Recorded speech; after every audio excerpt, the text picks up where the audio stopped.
When sizing the grounding electrode conductor for a service lateral, the determining factor is the rating of the service equipment. The size of the wire used by the power company is not a relevant consideration.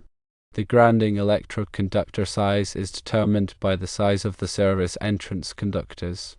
These service entrance conductors are what connect the utility supply to your service disconnect. The minimum size of the grounding electrode conductor is based on the size of the service entrance conductors and can be found in National Electrical Code Table 250.66. This table provides the minimum size of the grounding electrode conductor based on the size of the service entrance conductors. The service entrance conductors are sized according to the load calculation for the building or structure. The size of the grounding electrode conductor is determined by the size of the service entrance conductors, not the size of the wire used by the power company.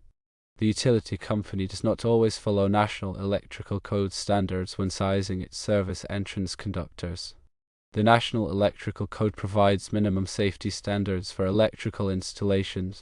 It is important to follow these standards to ensure the safety of people and property. Grounding ensures that non-current carrying metal parts of an electrical system are at ground potential. This helps to prevent electric shock hazards. The grounding electrode conductor connects the service equipment to the grounding electrode system. The grounding electrode system is a system of electrodes that are used to ground the electrical system. These electrodes can include metal underground water pipes, concrete encased electrodes often called UFA grounds, ground rings, and ground rods. The grounding electrode conductor must be sized large enough to safely carry any fault current that may occur. A fault current is an unintended flow of current from a hot conductor to a ground or neutral conductor. The grounding electrode conductor provides a path for this fault current to flow back to the source, which will trip a breaker or fuse in to energize the circuit. When sizing the grounding electrode conductor, it is important to consider the type of grounding electrode system that is being used.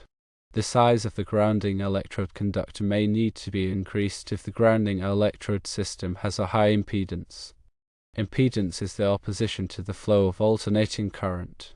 The National Electrical Code provides specific requirements for the size and installation of grounding electrode conductors. It is important to follow these requirements to ensure the safety of the electrical system. The grounding electrode conductor must be connected to the grounding electrode system in a manner that provides a reliable connection. The connection must be accessible for inspection and testing. The grounding electrode conductor must be protected from physical damage.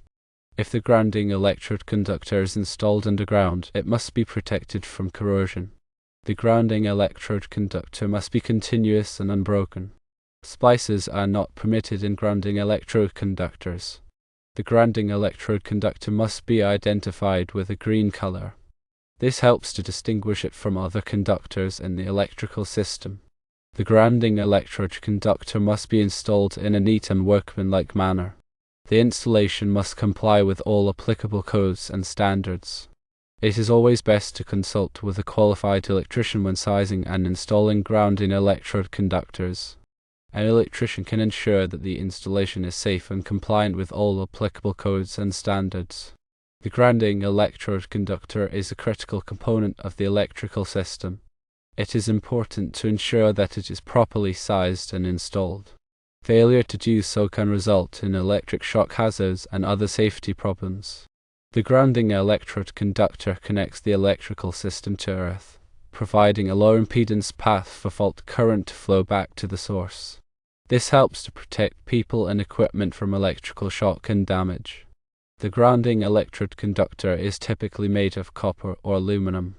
Copper is the preferred material because it is a better conductor of electricity and is more resistant to corrosion.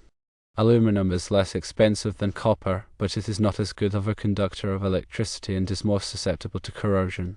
When selecting a grounding electrode conductor, it is important to consider the environmental conditions in which it will be installed.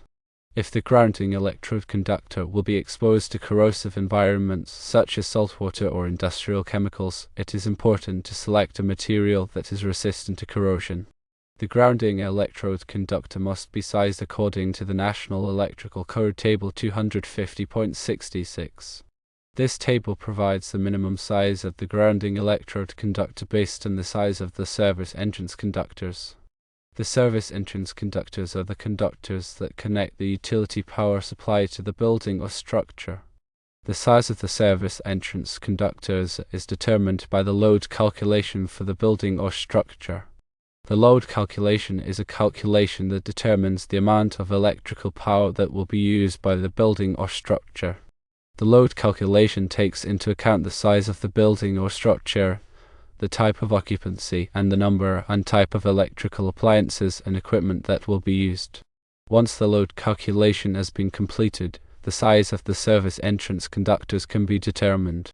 The size of the grounding electrode conductor is then determined based on the size of the service entrance conductors. In addition to being properly sized, the grounding electrode conductor must also be properly installed. The grounding electrode conductor must be connected to the grounding electrode system in a manner that provides a reliable connection. The connection must be accessible for inspection and testing. The grounding electrode conductor must be protected from physical damage. If the grounding electrode conductor is installed underground, it must be protected from corrosion. The grounding electrode conductor must be continuous and unbroken. Splices are not permitted in grounding electrode conductors. The grounding electrode conductor must be identified with a green color. This helps to distinguish it from other conductors in the electrical system. The grounding electrode conductor must be installed in a neat and workmanlike manner. The installation must comply with all applicable codes and standards.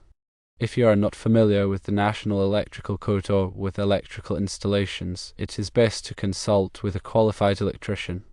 An electrician can ensure that the installation is safe and compliant with all applicable codes and standards. Grounding electrode conductor is a vital part of any electrical system. It is crucial to make sure that it is appropriately sized and properly installed to guarantee safety and conformity. Consulting with a certified electrician is always a good idea when dealing with electrical installations. This ensures that the task is done correctly and securely. The grounding electrode conductor must be sized in accordance with National Electrical Code Table 250.66 based on the size of the service entrance conductors. The size of the grounding electrode conductor is not determined by the size of the wire used by the power company.